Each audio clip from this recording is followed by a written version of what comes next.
Bonjour, dans cette 7e vidéo de résistance des matériaux, je vais vous parler de la torsion.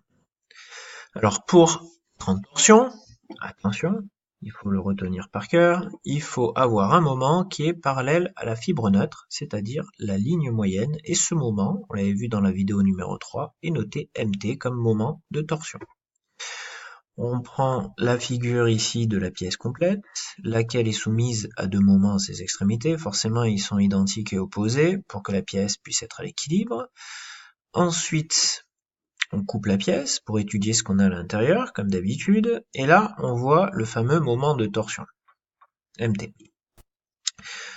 C'est ce qu'on observe, par exemple, sur la figure ici, un moment qui a tendance à tordre la pièce autour de son axe central, de sa fibre neutre. Sur la vidéo, on voit ce qui se passe de manière animée. Donc voilà, on voit les surfaces qui se déforment. Ici, ce qui est tracé, c'est le déplacement dans un premier temps, mais nous, ce qui va nous intéresser, c'est la contrainte. La contrainte est tracée maintenant. On se rend compte que en surface, elle est plus importante. On a du mal à voir au cœur. Donc, je vais utiliser une autre figure. Sur la figure ici, j'ai considéré une section en forme de disque. G étant le centre de la section. On a un moment de torsion noté MT. Si on fait appel à la simulation numérique, on va avoir la carte de contrainte comme étant comme ça. Déjà, on peut noter que la contrainte n'est pas homogène, elle n'est pas la même, quel que soit le point considéré à l'intérieur de la pièce. Si on veut représenter ça avec un schéma, bon, je l'ai mis ici en perspective, on pourrait très bien le faire comme ici en plan.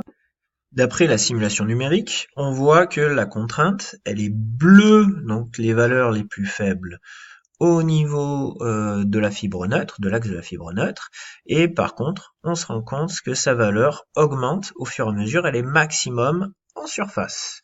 Donc on va reproduire ça schématiquement de cette manière, et on a bien une répartition qui est proportionnelle, linéaire, et on voit ici les triangles de Thalès. Ici, au niveau de la fibre neutre, elle est neutre. Pourquoi? Parce que lorsqu'on est en torsion, on n'a pas de déplacement du point, donc de déformation, donc de contrainte.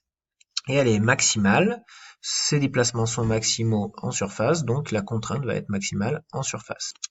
Le bilan de tout ça, la contrainte n'est pas homogène, c'est-à-dire qu'elle dépend du point considéré.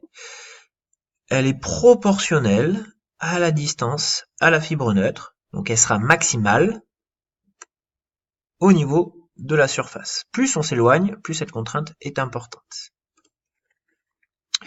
Ensuite, la formule, donc toujours pareil à retenir, la formule c'est la contrainte est égale au moment multiplié par une distance divisé par ce qu'on appelle un moment quadratique.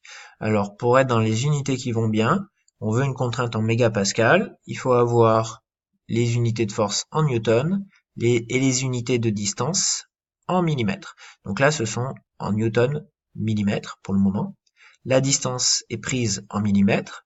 C'est la distance entre le centre de la section et le point considéré. Si je considère celui-là, c'est cette distance-là. Si je veux calculer la contrainte maximale, je vais prendre la valeur du rayon.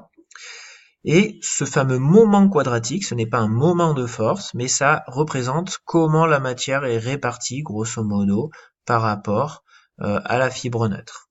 Donc comment ça va pouvoir se déformer ou pas. Voilà. C'est une valeur en millimètres à la puissance 4.